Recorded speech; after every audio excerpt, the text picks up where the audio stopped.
Nakikiramay po ako sa pagkawala ng asawa niyo. Masakit para sa amin ang pagkawala niya. Kailan pala namin makukuha yung mga ipapamana niya sa amin?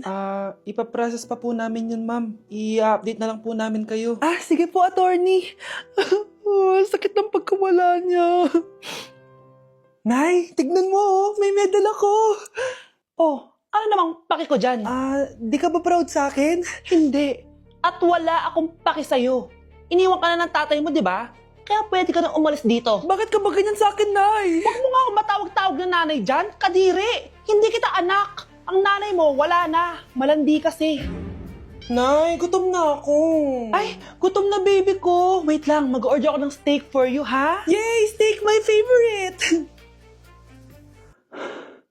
Ampun lang pala ako. Nasaan na yung totoo ko, nanay?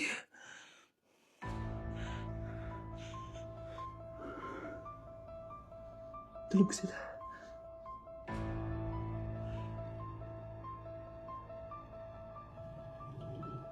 Nasaan na yun? Ito ba si nanay? Sino ito tumatawag na to? Muntik na yun. Attorney? Hello, ma'am. May update na po sa ipapamana ng namatay niyo pong asawa. Sige. Punta ka dito sa bahay. Sa wakas, ito na yung araw na pinakahihintay ko. Hoy, ikaw! Pag dumating dito si attorney, magtago ka. Hindi niya pwede malaman na may isa pang anak ang asawa ko. Sige po. Ma'am, nakuha na po namin yung last will and testament ng asawa niyo. Ang nakasulat po dito ay, ang 50% ng kayamanan niya ay mapupunta po sa inyo. Mali ata yan, attorney. Dapat 100% ang mapupuntang kayamanan niya sa amin. Kami lang ang pamilya niya eh. Bali, ma'am, ang nakasulat po kasi dito ay ang isang 50% po ay mapupunta sa isa niyang anak. Ano? Baka yan yung isa naming anak na nawala. Oo, sa amin na lang yan. Ako ang isa pang anak ni Ramon. Anak! Umagang-umaga, cellphone agad hawak mo? Tignan mo ito napanood ko. Huwag mag-cellphone agad pagkagising mo sa umaga kasi pinapataas mo lang ang stress levels mo. Ano ba naman yun, Nay? Oh, doktor na may sabi ha. Tigilan mo na yan. Maniniwala pala tayo sa doktor. Sige. Grabe, ang init. Paniligo na nga ako. Nay, may napanood ako oh. Kung may nagsabi sa'yo na dapat kang maligo araw-araw, isang malaking kasinungalingan yan. Oh, sabi ng doktor, Nay, bawal daw maligo araw-araw. Ba't ka naliligo? Oh, sige, din ako maliligo. Kung akala mong healthy ang mga prutas, pakinggan mo tong sasabihin ko. Oh, Nay, nagsalita na yung doktor ha. Huwag ka na kumagat dyan. Pati ba naman prutas?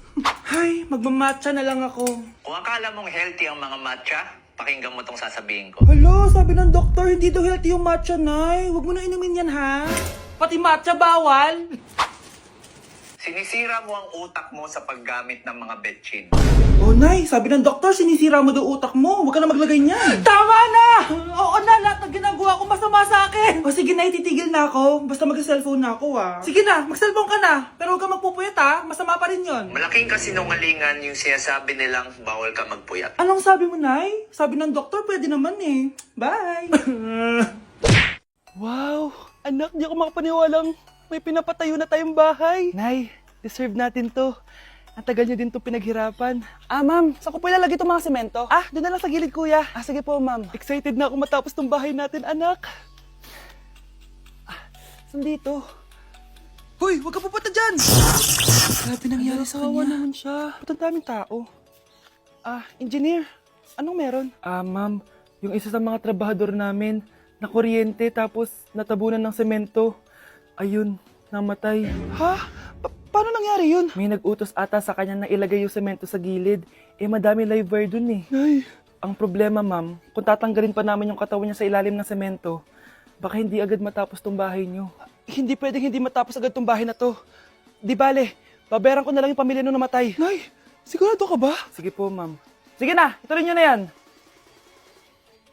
Congrats po, ma'am. Natapos din yung bahay niyo. Ang ganda, di ba? Wow, ang ganda. Maraming salamat, engineer. Una na po ako, ma'am. Anak, tara pasok na tayo. Wow, ang ganda ng loob. Nay, hindi talaga ako mapakali na may bangkay dito sa ilalim ng bahay natin. Huwag kang okay, anak. Kasalanan niya naman kung bakit siya namatay eh. Ay, matutulog na lang ako sa bago kong bahay. Wow, ang ganda ng kwarto ko. kasalanan mo kung bakit ako namatay. Nay! Kuya, sundan mo yan. Sige po, ma'am. Sinasabi ko na nga ba eh, may tinatago ka sa akin. Ayan, kuya. Huminto ka dito. Maglolo ko ka na nga lang sa matanda pa. Hoy, bayad mo! Humanda ka talaga sa akin.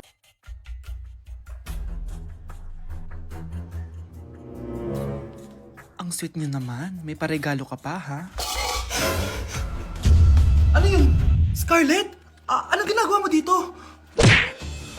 Manloloko ka! Pinagpalit mo ako dito sa matandang pangit na to? May paregalo ka pa, ha? Eh, sa akin nga, wala kang binibigyan na regalo, eh. Scarlett, magpapaliwanag ako. Manahimik ka! At ikaw naman, matandang pangit, sayong-sayo na tong boyfriend ko! Magsama kayong dalawa! Aba, walang respeto tong girlfriend mo Ano pinagsasabi mo, Scarlett? Nanay ko to. Excuse mo lang yan! Eh, mukha nga nagtatago ka kanina, eh. Nagtatago ako kasi isusurprise namin yung tatay ko. Ganitong babae ba yung gusto mo, anak? Yung walang modo? Nay, pagpasensyahan niyo na siya. Tita, sorry po. Anong sorry? Matandang pangit ako, di ba? Lumayas ka dito, babae ka! Sorry na, tita. Ayaw mo lumayas, ha? Brownie! Good boy! Tumakbo ka na! Nay! Impostor? Bakit nandito ka, ha? Walang iya ka? Bakit mo ako ginagaya, ha? Baka nakakalimutan mo. Nanay mo ang sumira ng mukha ko. Ha? Wow! Hoy, Sofia! Tandaan mo! Katulong ka dito, di ba? Huwag kang paupa-upo lang dyan. Ma'am, kakatapos ko lang po maglinis. Nagpapahinga lang po ako. Talaga sumasagot ka pa sa amo mo, ha? Nay, ang dumi pa dito, oh. Hindi na ginagawa na maayos yung trabaho niya. Walang iya ka? Madumi pa pala dito? At nakuha mo pang magpahinga dyan. Paano nangyari yun? Ma'am, nilinis ko na po yan. Maniwala po kayo. O, eto. Yung mukha ko! Ang sakit! Ayan, pati mukha mo, dudumi na. Umalis ka na dito! Tatanggalin na natin, ha? Buti na lang talaga, mabilis kang gumaling. O, ayan, kuhang-kuha yung mukha ng pinapagaya mo. Dok, kamukha ko nga siya. Pinag-ipunan ko talaga to. Nagtataka lang ako, yung ibang tao, mga artista yung pinapagaya ang mukha. Eh, yung sa'yo parang normal na tao lang yung pinagaya mo. Dok, may kailangan lang akong gawin. Kung ano man yan, mag-ingat ka, ha? Ano? Ikaw si Sofia? Napakawalang ya mo din, eh, no? Niloko mo pa kami! Mas walang ya kayo, mga hayop! Nay, Baka gusto niya ulit mabuhusan ng asido sa mukha. Asido, gusto mo ng round 2? O eto, round 2. Sige, ibuhos mo. Naka-live ako, oh. Ipakita nyo kung sino talaga kayo. Ano? Alisin mo yan. Ano, takot na kayo, no? Tignan ko na lang kung hindi kayo masisira sa mga tao. Hindi kami pwede masira.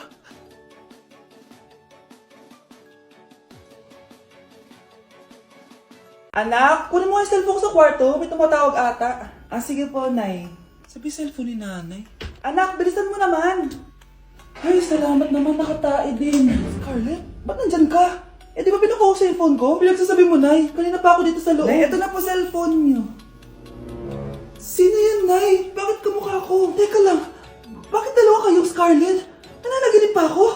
Nay, ako yung totoong Scarlett. Ha? Sinungaling! Ako to, Nay. Ang totoong Scarlett. Sandali nga! Hindi na ako tutuwa sa inyong dalawa, ha? Isa lang ang solusyon dito. Magtatanong ako at kung sino makasagot ng tama, siya ang totoong Scarlett. Unang tanong, saan ako may balat? Balat? Nay! Sa puwet! Nay! Sa kifi. Tama! Kifi. Ha? Totoo ba, Nay? O, diba? Alam ko. Susunod na tanong. Ano ang timbang ko? Mukha kang 100 kilos, Nay. 75 kilos? Tama! 75 kilos! Yes! Huling tanong. Ano ang birthday ko? Birthday? Mahina pa naman ako sa ganyan. April 14, 1977? April 15, 1977. Tama! Ikaw nga ang totoong Scarlett! At ikaw, dahil talo ka, lumayas ka na dito, impostor! Ay! Sino ba kasing Scarlett na yun? Bakit kamukha ko siya? Anak, kilalang kilala mo talaga ako, no? Siyempre naman, Nay. Anak mo ko eh. Worth it lahat ng pagpaparetoke ko dahil sinira mo ang mukha ko noon. Ngayong napaniwala na kita, gaganti na ako sa'yo. Kapag pinirmahan mo to, akin na lahat ng mga kayamanan mo. Oh, pirmahan mo na. Tita, wala naman ako field trip ah. Ah, hindi pa ba sinasabi ng teacher niyo na may field trip kayo? Anak, okay lang. Pipirmahan ko na to para makasali ka sa field trip niyo. Walang iya ka talaga, Rosa. Wala ka talagang titira sa akin, ha? Manda ka talaga sa akin. Mabilis ka talagang utuin, Susan. Salamat, Mare. Ramon, napapirma ko na siya. Atin na ang bahay, pera at mga ari-arian niya. Magaling ka talaga, Rosa. Kaso kailangan na natin kumilos na mabilis. Kasi sabi ng doktor, nagre-recover na yung mata niya. Ano? Kaya bukas na bukas din, papalayasin na natin sila. Total, nakuha na natin ang gusto natin. Nay, bakit mo pinirmahan yun, ha?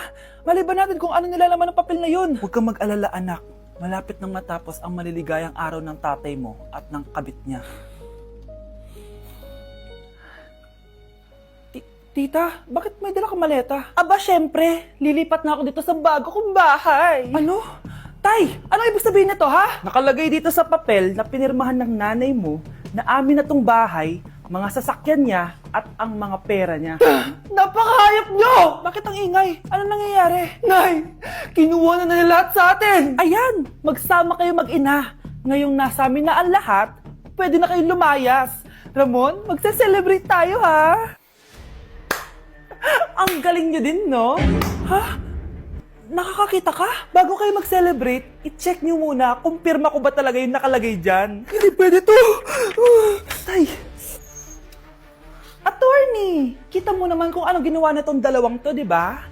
At nandito na rin ang ebidensya na magpapatunay na naghaharutan sila sa loob ng bahay ko. Anong gagawin niyo sa amin, ha? Mahal, huwag mo naman gawin sa amin to, please, oh. Magbabago ako, please. Oh, eh! Sorry kung natatapakan kayo pagka-love team nyo, ha? Arestuhin nyo na yung mga yan. Mag-celebrate kayo sa kulungan. Kayong dalawa, sumama na kayo sa akin sa presinto.